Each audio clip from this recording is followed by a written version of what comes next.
dan 44. Sama-sama kita baca ayat 1, 2, 3. Jadi seluruh negeri itu diberikan Tuhan kepada orang Israel, yakni negeri yang dijanjikannya dengan bersumpah diberikan kepada nenek moyang mereka. Mereka menduduki negeri itu dan menetap di sana. Dan Tuhan mengaruniakan kepada mereka keamanan ke segala penjuru, tepat seperti yang dijanjikannya dengan bersumpah kepada nenek moyang mereka. Tidak ada seorang pun dari semua musuhnya yang tahan berdiri menghadapi mereka. Semua musuhnya diserahkan Tuhan kepada. Amin. Saudara, kita melihat pasal 21 ayat 43, 44. Ini bagaimana apa yang dialami oleh Israel, ya saudara. Bagaimana apa yang dialami oleh mereka, baik dalam perjalanan dari Mesir, saudaraku, sampai kemudian mereka harus menghadapi banyak masalah, banyak tantangan di dalam perjalanan di padang gurun, saudara. Ya, dan ini adalah gambar memang benar, mengikut Tuhan itu nggak mulus-mulus seperti yang kita bayangkan. Saya sudah mau bilang begini, kalau ada orang bilang bahwa ikut Tuhan itu jalannya jadi mulus, maaf saudara, itu sebuah penyesatan sebetulnya. Kenapa? Ketika seseorang diiming-imingkan, ya, diiming-imingkan sesuatu yang sebetulnya tidak seperti itu. Karena saya melihatnya tidak seperti itu. Ya, saudara mau lihat dari tokoh-tokoh Alkitab siapa yang hidupnya lancar, mulus, rata. Jadi buat saya itu hanya sebuah penyesatan yang membuat apa? Ketika kita tidak mengerti firman Tuhan, lalu kemudian kita berharap seperti itu yang terjadi dalam hidup kita ketika kita ikut Tuhan. Lalu kemudian yang terjadi adalah, wah, kok masalah? Kok begini? Akhirnya terlalu banyak orang yang kecewa. Makanya saya katakan salah satu sisi daripada penyesatan adalah apa? Mengiming-imingkan sesuatu.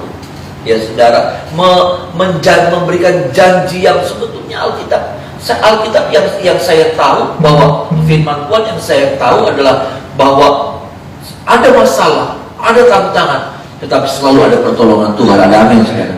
Itu yang benar. Ada masalah, ada tantangan, tetapi di balik salib itu ada mahkota. Ada amin saudaraku. Ya, itu kalimat yang benar, itu prinsip yang benar. Nggak akan ada mahkota tanpa salib. Nggak ada seorang petinju dapat sabuk juara, saudara, sabuk kemenangan tanpa dia harus bertanding dulu, berdarah-darah dia, sakit-sakit dia, ya saudaraku, lelah dia, tegang dia, ada berbagai macam rasa yang sedang dia hadapi ketika dia naik di ring tinju, saudara. Ini dulu yang kita harus sadari, saudara. Ini dulu yang kita sepakat bahwa enggak gitu, salah kalau orang berkata bahwa ikut Tuhan enak loh, ikut Tuhan itu gak ada masalah. Siapa bilang ikut Tuhan gak ada masalah? Saya tidak. Kadang-kadang orang berpikir begini, kok jadi ngecilin Tuhan? Oh enggak, sudah. Memang masalah itu adalah cara Tuhan untuk memproses karakter saya dan saudara. Bisa bilang amin, saudara? Iya. Cara Tuhan memproses hidup saya dan saudara, memproses karakter kita lewat apa? Lewat masalah, lewat peperangan. Dan Israel itu saudara, kalau saudara melihat Israel di padang gurun, Israel masuk di tanah Kanaan, itu sebetulnya apa sebetulnya? Itu apa sebetulnya tujuan Tuhan? Memproses.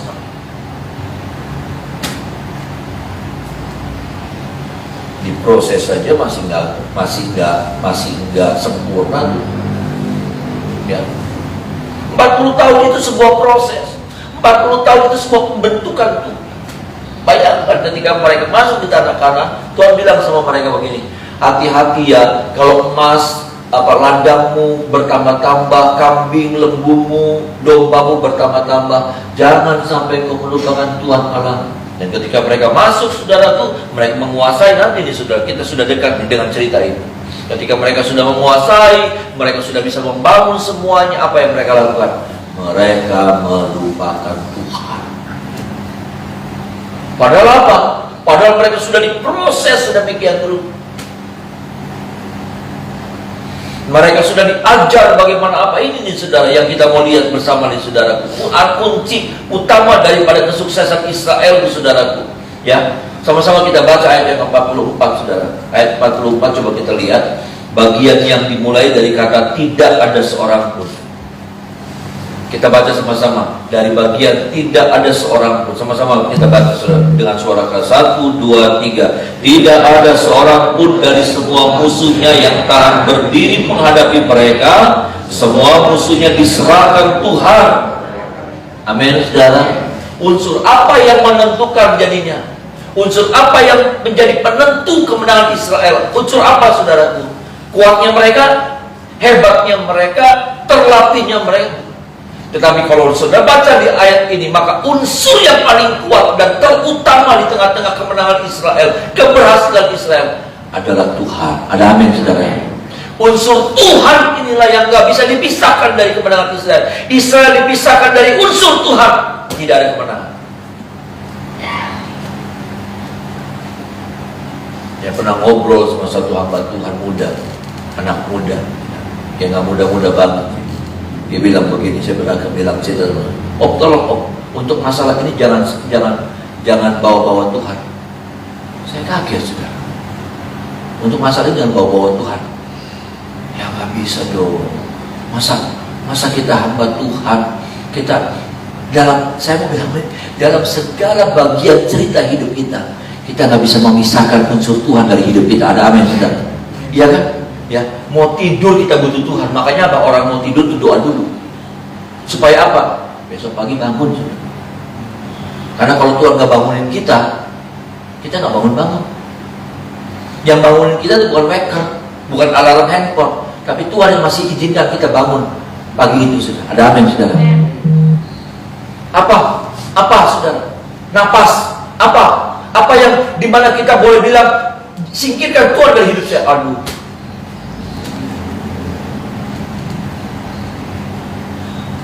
Terlalu bodoh kalau kita singkirkan Tuhan dari setiap cerita hidup kita sepanjang hari ini saja. Kita butuh Tuhan dari detik ke detik. Ada amin, saudara? Kenapa? Karena satu detik kita tidak dijaga Tuhan, detik itu bisa terjadi sesuatu yang fatal dalam hidup kita. Orang tuh celakanya tuh 1 detik. Betul. Orang mau ketabrak, nggak kena, itu 1 detik.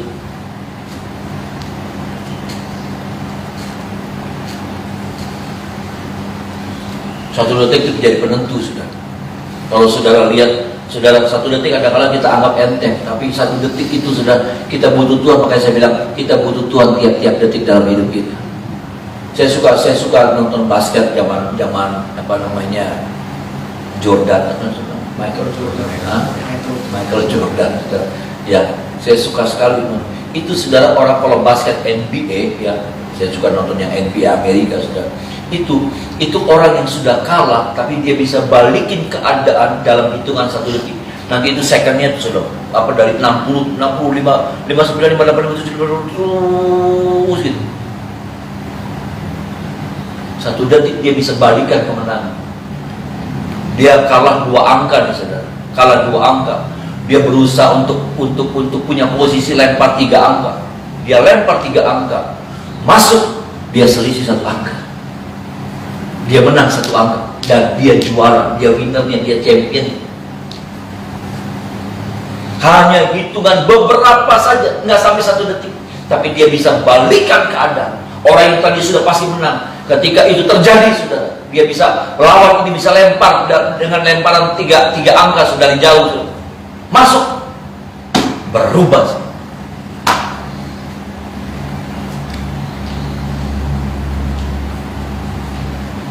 Tiap detik kita butuh Tuhan. Tidak kita bisa lepaskan dari hidup.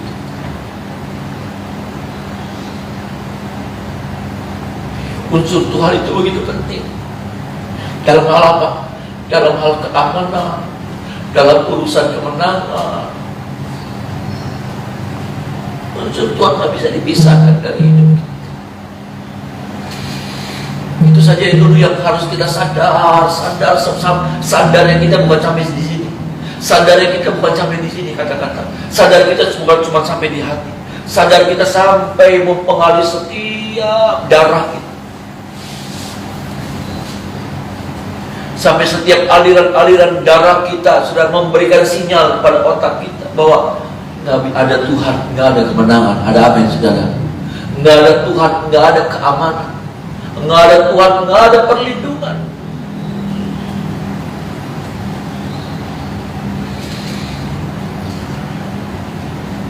Tolong kita, saudara, betapa kita harus sadar baik-baik, kehadiran Tuhan sangat penting dalam hidup kita.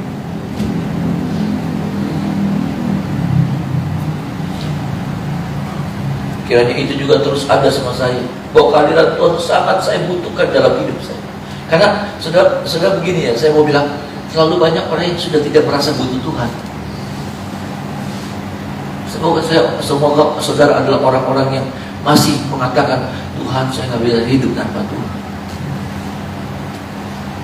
Ada orang-orang yang menganggap Tuhan itu apa? Tuhan itu hanya sebuah ban serep. Tuhan itu hanya sebuah ban serep. Yang apa, saudara? Tuhan itu bukan intinya. Tuhan itu cuma hanya sebuah cadangan.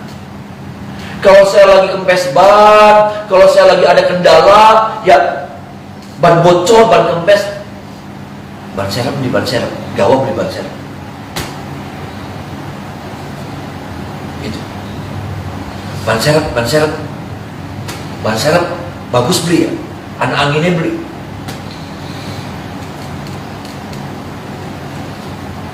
Tuhan jadi ban serep. Saudara nggak akan juga kan. Kalau ban serep, saudara nggak perlu yang namanya ngelihat tiap hari. Halo ban serep. Nyapa ban serep. Nggak ada tuh ngecek ban serep. Duk. Nanti ban serep butuhnya memang seperti itu. Dan memang nggak boleh ban serep tuh, kalau sudah jadikan Tuhan ban serep, berarti itu sebuah penghinaan kita kepada Tuhan. Yang dimana kalau kita lagi butuh Tuhan, baru cari Tuhan, baru panik, baru cari kunci-kunci. Ya, kita akal-akalan bagaimana cara supaya bisa diganti ban serep. Terlalu banyak anak Tuhan yang masih menjadikan Tuhan seperti ban serep. Kalau lagi goncangan terjadi, kalau lagi terjadi perjalanan jadi nggak lancar, berhenti karena kempes ban, bocor ban, baru ban serep bicara. Kita butuh Tuhan tiap detik, saudara. Ada amin. Kita butuh Tuhan itu seperti tarikan napas. Kita nggak sadar, tapi setiap tarikan napas itu sebetulnya sangat berharga buat saya dan saudara.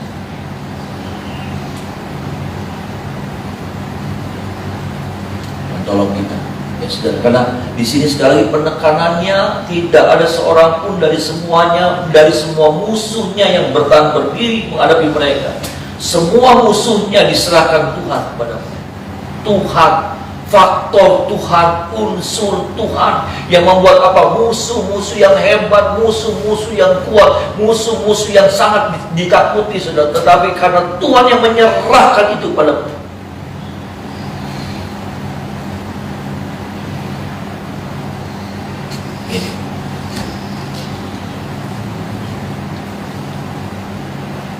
Biarlah ini menjadi sebuah prinsip hidup dalam diri kita.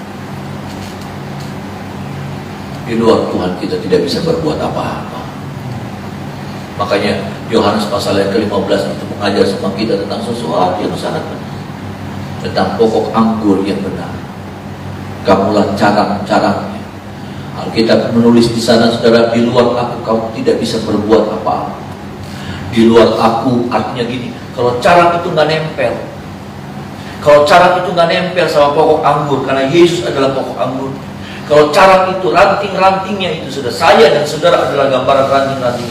Kalau dia nggak nempel, ranting itu, saudara, kalau dia juga nempel, asal nempel.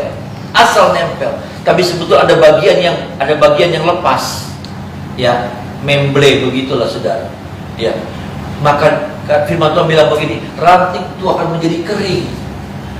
Jangankan berbuah, jangankan ngeluarin daun, tidak akan pernah bisa. Apalagi berbuah, nggak bisa. Apa yang terjadi dengan ranting yang seperti itu posisinya? Hubungan sama pokok anggurnya seperti itu, dia akan menjadi kering dan dibakar. Kalau ranting ini mau berbuah cuma satu, kalau ranting ini mau berdaun lebat cuma satu, kalau ranting ini mau berbuah lebat cuma satu apa? Nempel.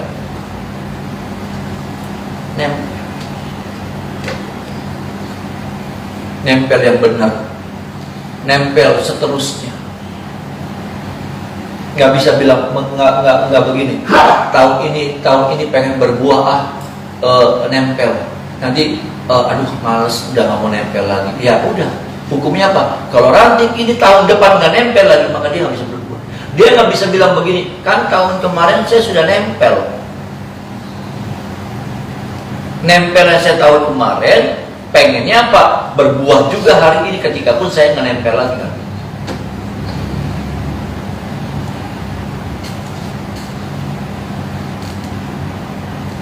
Kalau gitu saya sering bilang, modal saya cuma nempel.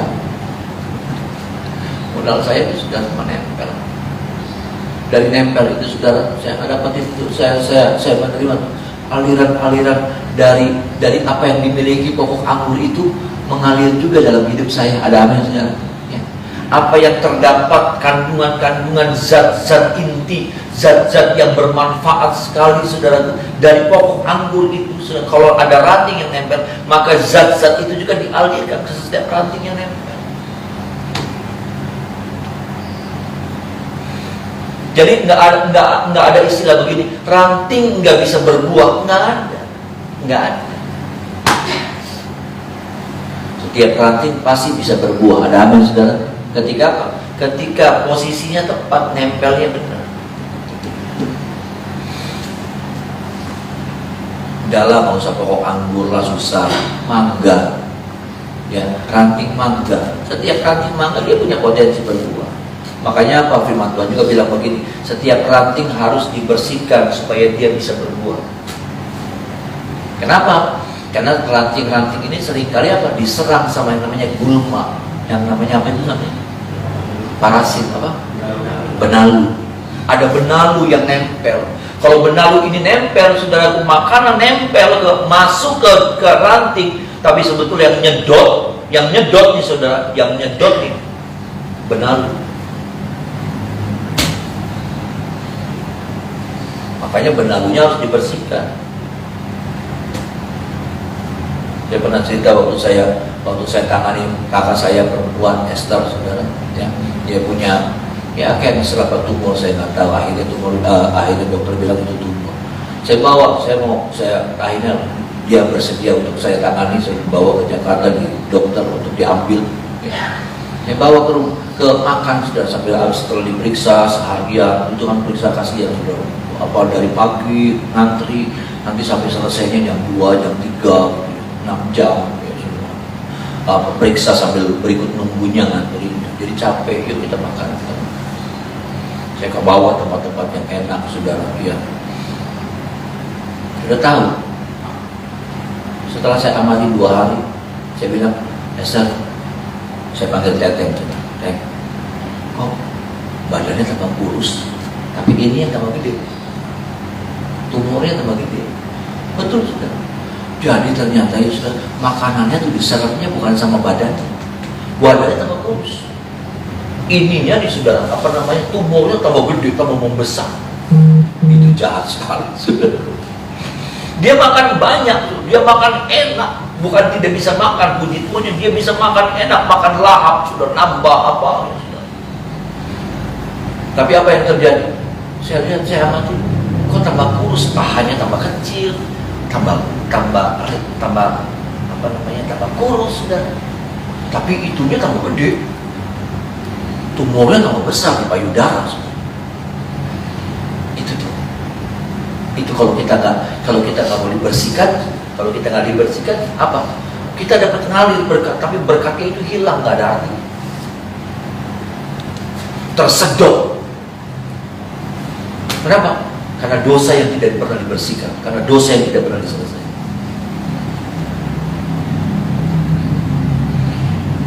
Bukan cuma nempel ternyata rantingnya mau berbuah, tapi dia harus mau bersedia dibersihkan. Seperti kita di tiap pagi Kita nempel dan kita juga mau dibersihkan. Ada amin, saudara. Saudara nempel, yang sudah berusaha nempel di tiap pagi ini, dia menyembah Tuhan, berdoa. Itu doa kita, hubungan kita sama Tuhan yang kita bangun. Itu seperti kita nempelin diri kita seperti ranting sama pohon anggur. Tapi ingat juga yang kedua, nggak cukup itu. Ada yang nempelnya benar, ada yang nempelnya kuat. Tapi apa? Rantingnya sudah dipenuhi sama yang namanya benalu. Benalu kepahitan, benalu kekecewaan, benalu rasa sakit hati, benalu macam-macam karakter yang jelek, benalu nempel. Kalau waktu firman Tuhan datang nggak mau dibersihkan, nolak. Benalu kecewa, benalu macam-macam, benalu keras hati. Akhirnya apa? Waktu firman bekerja mau membersihkan, karena firman itu sifatnya membersihkan. Firman itu sifatnya membersihkan saya, membersihkan hidup saya, pikiran saya, hati saya, karakter saya dibersihkan. Dipotong, kadang-kadang dipotong. Kalau terlalu kuat, kayak dikampak. Tapi seringkali ada terlalu banyak anak Tuhan yang enggak, nolak, marah, ya, kecewa, ya, cari gereja lain, ya, cari gereja lain. Kalau di gereja itu masih ada pengajaran firman, itu berarti gereja itu masih hidup, masih sehat. Tapi kalau gereja itu, maaf, kalau sampai saudara kecewa sama saya, ya sampai suatu saat pindah, saudara cari gereja yang nggak ada teguran firman, aduh, mengerikan. Gereja yang sudah tidak lagi menyuarakan suara Tuhan, tidak berani menyuarakan suara Tuhan, itu bukan lagi gereja. Itu mengerikan. Itu sangat bukan mengerikan, sangat mengerikan. Karena itu tugas firman itu, cara kerja firman itu membersihkan. Supaya apa? Supaya benalu itu nggak nempel. Benalu itu kita anggap begini. Yang berbahaya kalau kita ngelihat benalu sama ranting pohon mangga, ya saudara, ya sama saudara. Pokoknya benalu di pohon mangga bentuknya hampir seperti daunnya mangga, rantingnya mangga. Coba lihat, ya kayu-kayunya itu saudara, apa namanya? Kulit kayunya itu hampir sama seperti mangga. Nanti kalau dia tumbuhnya di pohon anggur, nanti dia juga menyerupai seperti daun anggur, seperti rantingnya anggur, kayunya anggur, kayak gitu loh. Dia menyerupai. Jadi artinya yang saya mau bilang begini, seringkali kita akhirnya bilang begini, memang saya, memang saya itu sakit hatian. Memang saya itu baperan. Oh bukan, itu bukan sifat dasar saudara. Sifat dasar saudara itu sifatnya Kristus. Ada amin saudara? Amin. Sifat itu bukan sifat saudara. Jangan bilang itu memang saya itu begitu. Oh enggak, itu benalu. Dalam nama Yesus katakan, itu benalu dalam hidup saya, itu benalu dalam hidup saudara. Yang harus apa? Yang harus dipotong. Kalau saudara bilang, iya saya itu gampang kecewa, itu bukan sifat saudara. Dalam nama Yesus bilang, dalam hidup saudara, dalam hati saudara, itu bukan saya, itu bukan saya, itu benalu. Saya harus potong. Tuhan tolong saya potong itu dari hidup saya. Kalau saudara curang, kalau saudara, maaf, ada orang anak Tuhan yang curang, bulit saudaraku, itu bukan karakternya, bukan dalam nama Yesus, bukan. Orang itu sebenarnya bukan nggak jahat. Tapi apa? Itu ditaburin. Itu kan benih. Apa namanya benalu itu tuh nempel dari kecil, cuma nempel. Tapi kemudian apa? Dia nyedot makanan.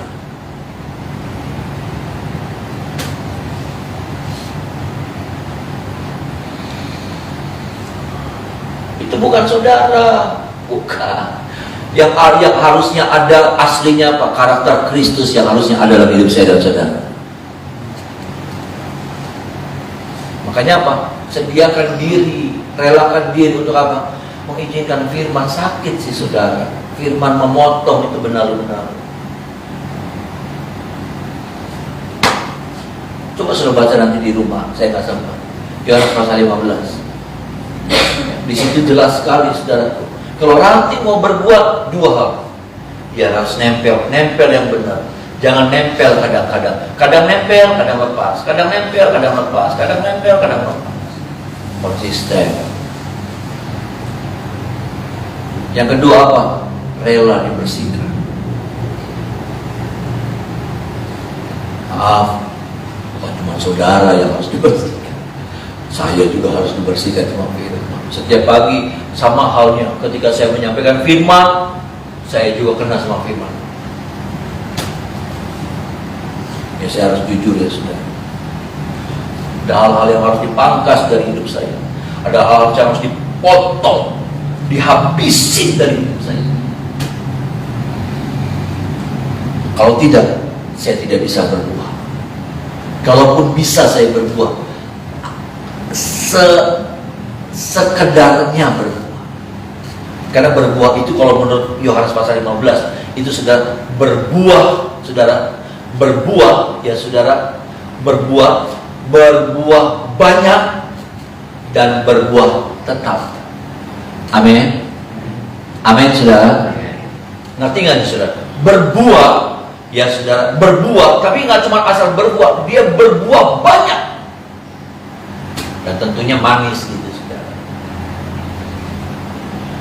Dan berbuah tetap, artinya gini, dia bukan cuma asal berbuah, tapi dia berbuahnya berbuah banyak. Tapi juga berbuah banyak tuh bukan kadang-kadang, setahun 2 tahun sekali dapat job gede, dapat untung gede, dapat kantong besar. 2 tahun, nanti nunggunya 2 tahun lagi. Yang namanya buah, saudara, yang namanya buah tuh terus, ada musimnya memang, tapi terus berbuah lagi. Enggak, semoga berbuah ya, semoga berbuah ya, semoga berbuah. Enggak, karena memang di musimnya dia pasti berbuah.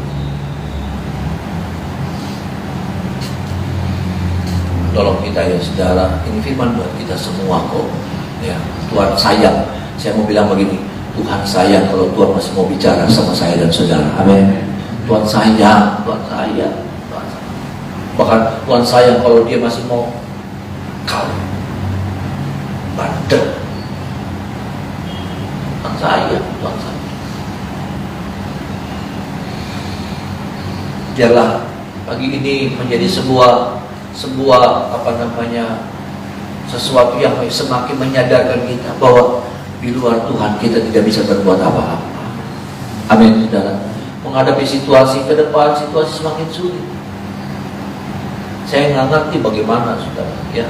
Saya tidak tahu seperti apa karena situasinya nggak setelah 1 tahun lebih, lalu kemudian kita dikejutkan dengan India yang terjadi ledakan pandemi yang luar biasa. Ya kan saudara, itu orang sampai yang saya baca nih saudara di kompas.com apa di detik.com, itu orang-orang ya sudah petugas kremasi itu sudah kehabisan kayu bakar.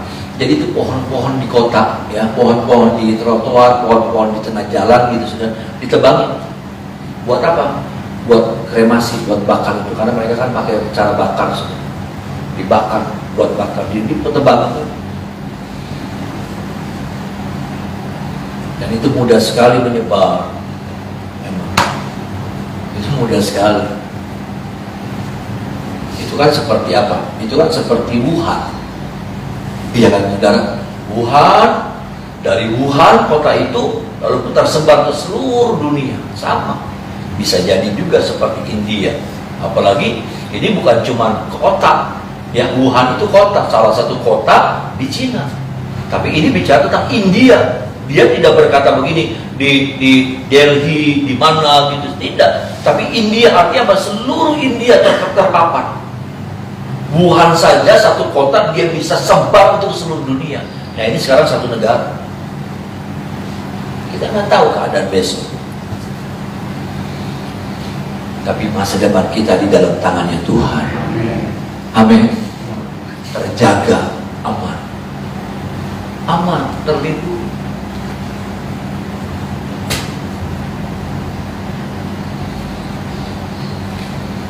Jangankan saudara ambil anak anjing kalau saudara nggak kenal sama induknya. Ambil anak ayam, diuber saudara. Kalau diuber, patok, pokoknya dia nggak mau tahu. Saudara badannya gede, tatoan, nggak mau tahu. Ya, orang itu badannya gede, ambil anak ayamnya, mau badannya gede, kekar saudara, mau dia preman pasar, ayam, induk ayam nggak mau tahu. Diuber, kalah pokoknya diuber. Dia selamatin anak. Apalagi kalau anak anjing sudah ambil, jangan macam-macam. macam-macam. Kalau segala bukan tuannya, bukan nyonya, bukan yang melihara, yang macam-macam.